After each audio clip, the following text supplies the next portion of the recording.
Hi everyone, this is day one of a 30-day challenge proposed by Tanzo.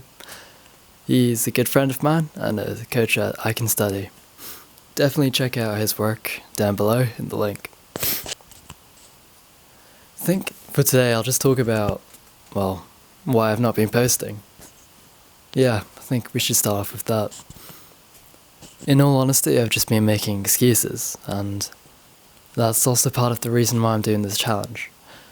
For Tanzo, it was to get more consistent with posting on Twitter, or X as it's now known.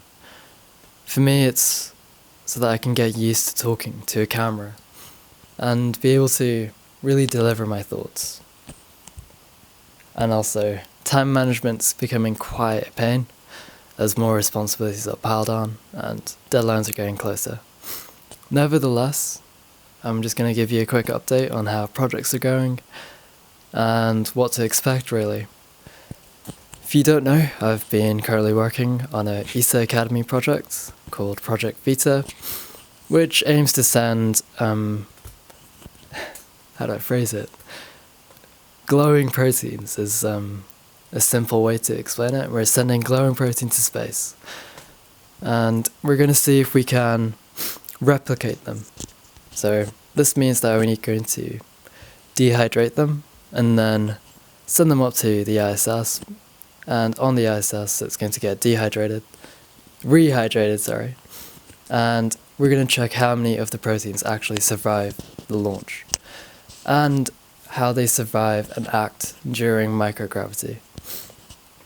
Why is this important is something you may be asking, like, what do I get? What do we get when sending proteins up to space? That's here, they're just glowing. Well, this is to take a step forward in seeing if we can actually create pharmaceuticals on space. And this is important because, as you may know, astronauts are kind of, very detached from Earth. They're all the way up in either geostationary orbit or LEO. Actually, it's LEO, isn't it? And it's hard to get resources up there. We need to send up payloads frequently, and if anything happens to one of those payloads, they're essentially stranded for a while without any resources. Furthermore, as old payloads start to go out of date, astronauts find themselves with less and less resources as time goes on. And since they're human, naturally they fall ill.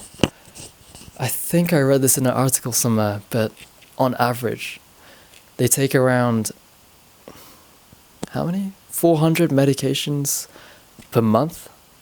That might be an overestimate, no, don't quote me on that. I will let you know what the actual figure is, and also send a link to the article below. Either way, it's quite important that we start making a move to actually make these pharmaceuticals on the ISS itself. This will help facilitate missions to Mars, and that's quite a big hot topic, as we all know with SpaceX and the Artemis mission.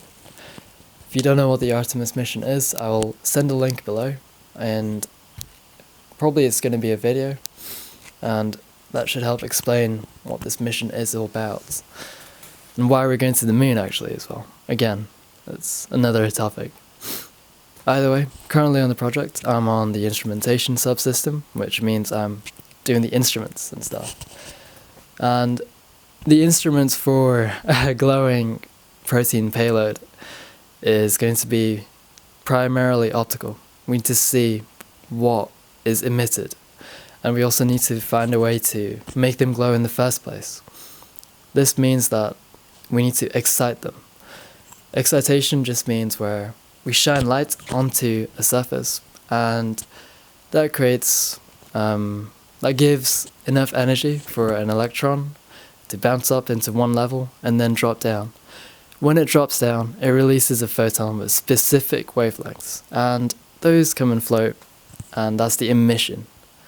Whatever is emitted tells us more about the proteins themselves as well. However, in this case, we just want to know how many survived. Hence, the number of emissions that we see correlates to how many of the proteins have survived. In order to do this, we're currently preparing to calibrate the data. Let's say you just have an arbitrary measurement. How do you know if this is a lot? If you have nothing to compare it to, there's no way to calibrate the data. Hence, in order to calibrate the data and get an idea of, okay, this means if we get a number of 500, this means that we've got these many proteins alive. In order to find that, we need to find out how many emissions we get with our own setup and how many emissions we get with an actual spectrometer. And based off this, we can then calibrate our data and get meaningful results from it.